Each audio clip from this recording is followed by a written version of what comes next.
Hello dear student, जैसा कि आपको पता है कि हम लोग फंक्शन पढ़ रहे थे और फंक्शन पढ़ने के दौरान हमने एक्सरसाइज 1.2 के कुछ क्वेश्चन को पिछली वीडियो में सॉल्व किया था। तो आज की इस वीडियो में हम उससे आगे की क्वेश्चन को सॉल्व करने वाले हैं।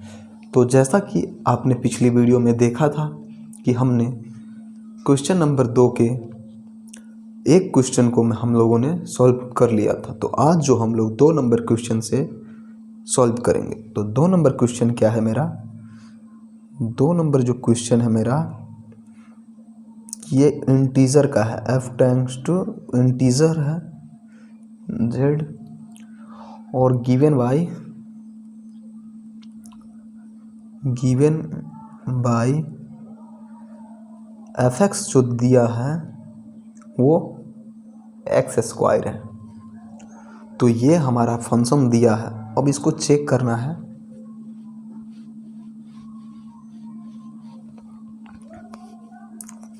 तो चेक करने के लिए सबसे पहले हम लेट करेंगे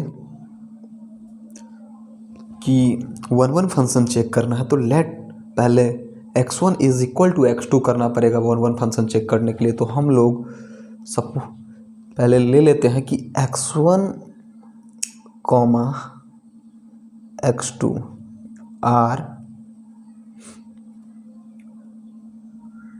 बिलोंग्स टू z। मतलब x1 और x2 को जो हमने लिया वो इंटीजर है। और अब लिखते हैं कि तो हमको 1 चेक करना है।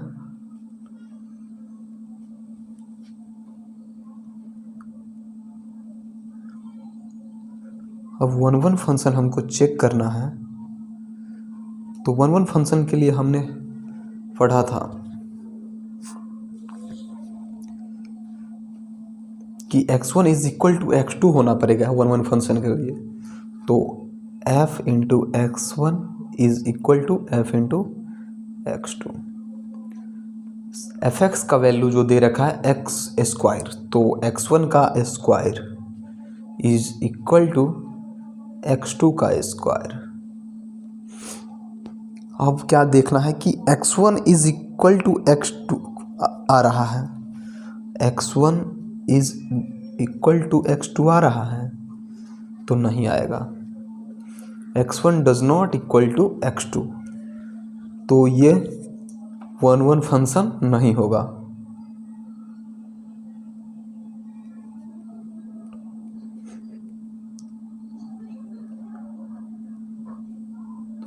ये 1 फंक्शन नहीं होगा, नॉट 1 फंक्शन। क्योंकि अगर हम रफ में ले ले, कुछ एक एग्जाम्पल ले ले, रफ में अगर हम एग्जाम्पल ले ले कि f into -1 is equal to -1 का square is equal to 1, f into 1 is equal to 1 का स्क्वायर मतलब 1। तो f into -1 is equal to f into 1 तो है, f into -1 is equal to f into 1 है। तो यहाँ से तो 1 फंक्शन हो जाना चाहिए, लेकिन हम बोले कि 1 फंक्शन ये नहीं है। तो इस तरह से नहीं है कि f into -1 is equal to f into 1 is equal to 1 is equal to 1 is equal to 1, दोनों का 1 आ रहा है तो ये हो जाना चाहिए। लेकिन इस तौर पे नहीं है कि f into -1 is equal to 1, f into 1, ये तो बराबर आ रहा है। लेकिन क्या -1 इक्वल है 1 के? -1 बराबर है 1 के, तो -1 1 के बराबर नहीं है, तो क्या होगा? ये 1 फंक्शन नहीं होगा। अब इस तरह से हमको ऑन टू चेक करना है। ऑन टू फंक्शन चेक करना है हमको। अब तो ऑन टू फंक्शन के लिए हमने पढ़ा था कि रेंज जो है वो कोडोमेन के बराबर होना चाहिए। मतलब जितना रेंज होना चाहिए वही कोडोमेन होना चाहिए। और हमारा जो फंक्शन दे रखा है f into x is equal to x², और x जो है वो इंटीजर है। तो इंटीजर जो -1 से लेकर इन्फिनिटी तक होगा, अच्छा सॉरी, माइनस इन्फिनिटी से plus infinity, integer minus infinity से प्लस इन्फिनिटी के तक होगा। अब जो f into x is equal to x square दे रखा है, पहले हम इसको चेक करते हैं। सपोज डेट f इंटू 1 का अगर लेते हैं तो 1 का स्क्वायर इज इक्वल टू 1 आया। f इंटू -1, तो -1 का स्क्वायर करेंगे तो 1। f इंटू 2 का करेंगे तो f इंटू 2 का स्क्वायर इज इक्वल टू 4। अब बीच में जो 3 बच रहा है, इसमें जो -3 बचेगा, 5 बचेगा, क्या इसका स्क्वायर, किसी का अगर स्क्वायर करेंगे तो 3 और 5 से संबंध बनाएगा? तो नहीं, क्योंकि अगर हम जैसे स्क्वायर अगर 1 का जैसे किए तो 1 आया, 2 का कर रहे हैं तो 4 आ रहा, बीच का जो 3 बच रहा है वो कहाँ जाएगा? तो 3 कोडोमेन में सेट बी का संपूर्ण एलिमेंट, मतलब माइनस इन्फिनिटी से प्लस इन्फिनिटी तक कोडोमेन कहलाएगा, और रेंज जितना जिसके साथ संबंध बनाया रहेगा वही केवल रेंज कहलाएगा। तो क्या codomain is equal to range हो रहा है? तो codomain range does not equal to codomain, क्योंकि कोडोमेन जो है वो माइनस इन्फिनिटी से प्लस इन्फिनिटी है।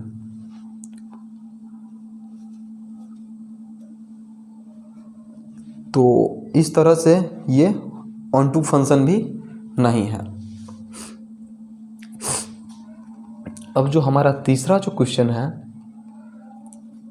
3 नंबर जो क्वेश्चन हमको बनाना है वो है f tends to r, real number है, और fx का वैल्यू जो given by fx is equal to x square.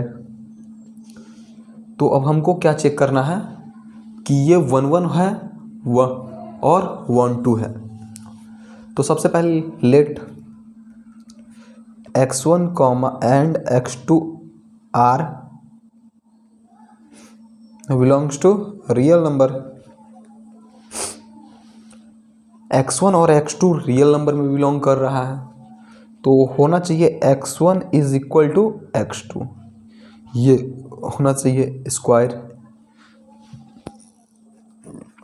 तो x1 जो है वो x2 के बराबर होगा, तो x1 जो है x2 के बराबर नहीं होगा।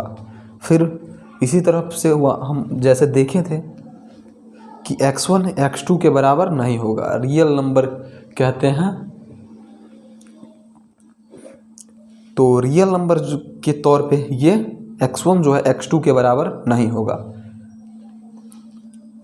रियल नंबर में जो होता है माइनस और प्लस दोनों शामिल होता है, तो ये क्या कहते हैं? Not 1 1 function.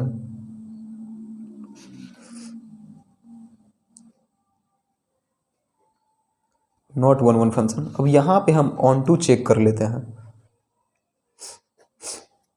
अब रियल नंबर में जो है धनात्मक और ऋणात्मक संख्या दोनों होता है, धनात्मक और ऋणात्मक संख्या दोनों होगा। रियल नंबर जैसे है तो इसमें धनात्मक भी होगा और ऋणात्मक भी होगा। तो जैसे इसमें भी अगर धनात्मक और ऋणात्मक के बीच अगर देखें तो 3 आता है, -3 आता है, 5 आता है, तो इसका अगर किसी का भी स्क्वायर करें तो ये नहीं आ सकता है, जैसा कि हमने पिछली क्वेश्चन में देख लिया था। तो ये भी range does not equal to codomain, range does not equal to codomain, तो ये क्या होगा? Not onto function, 1 2 function भी ये नहीं होगा। इस तरह से अब हम चौथा क्वेश्चन करेंगे। चौथा जो क्वेश्चन हम करने वाले हैं 4 number, f tends to n, ये जो है नेचुरल नंबर गिवन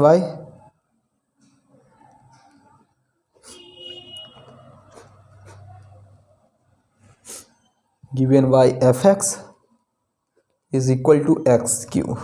fx जो है वो क्या है, एक्स क्यू के बराबर है।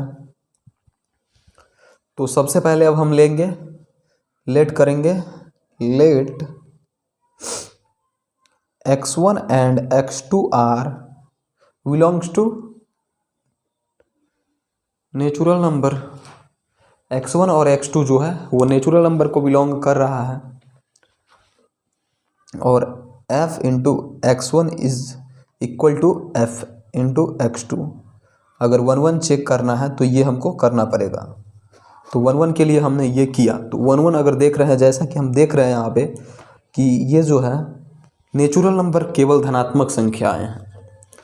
तो अगर हम x1 का Q is equal to x2 का क्यू करें तो ये धनात्मक है, तो धनात्मक ही आएगा, x1 is equal to x2 आएगा, क्योंकि ये धनात्मक संख्या है। तो x1 is equal to x2 आ रहा है, तो ये क्या होगा, 1 1 फंक्शन होगा।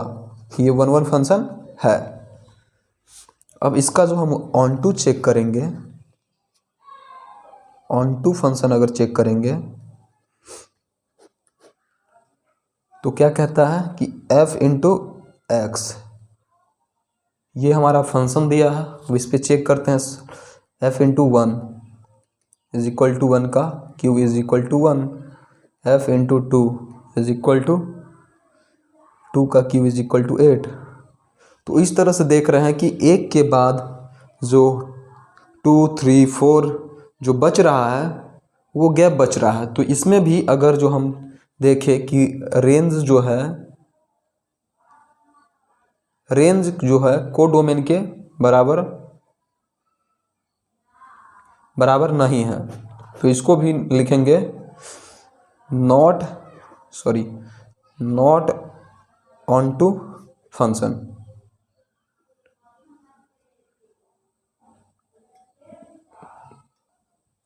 तो ये जो है ऑन टू फंक्शन ही नहीं होगा।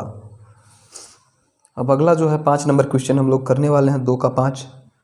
तो ये दे रखा है f टेंड्स टू इंटीजर है, इंटीजर है, और फंक्शन जो है वो fx is equal to x cube. ये भी क्वेश्चन कुछ इसी तरह से बनेगा, और ये भी बहुत आसान क्वेश्चन है। तो सबसे पहले अगर हम 1 1 फंक्शन चेक करना है, 1 1 फंक्शन चेक करना है, तो सबसे पहले हमको लेट करना पड़ेगा x1 and x2 are belongs to integer. ये जो है x1 और x2 इंटीजर से बिलोंग कर रहा है, लेट है, ये हम मान लिए हैं। अब जो है f इंटू x1 जो आ जाएगा वो आ जाएगा f इंटू x1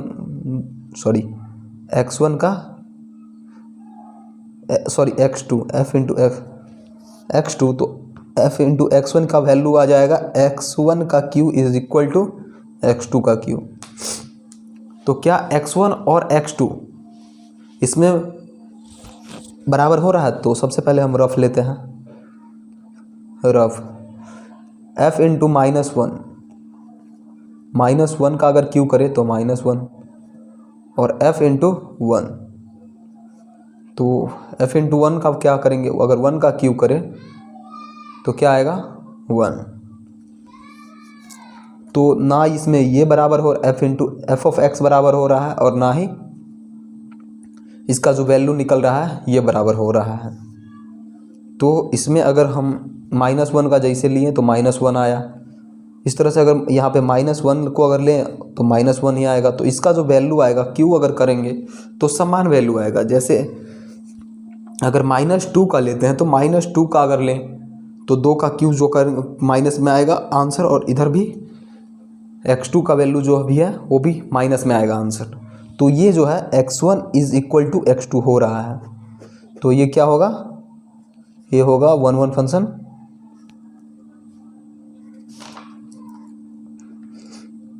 होगा, ये जो है 1 1 फंक्शन होगा। अब हमको ऑन टू चेक करना है, ऑन टू फंक्शन हमको चेक करना है।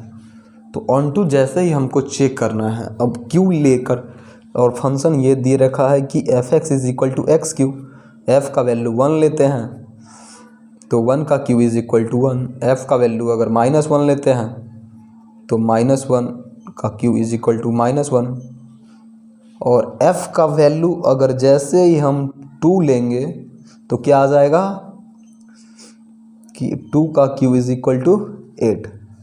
फिर यहाँ पे गैप बच जाता है जो कि range does not equal to को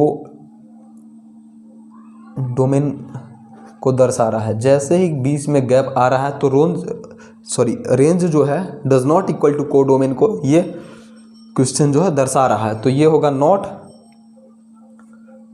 ऑन टू या सर्जेक्टिव फंक्शन। इस तरह से एक्सरसाइज 1.2 का जो 3 नंबर क्वेश्चन है वो हम अगली वीडियो में करेंगे। तब तक के लिए धन्यवाद।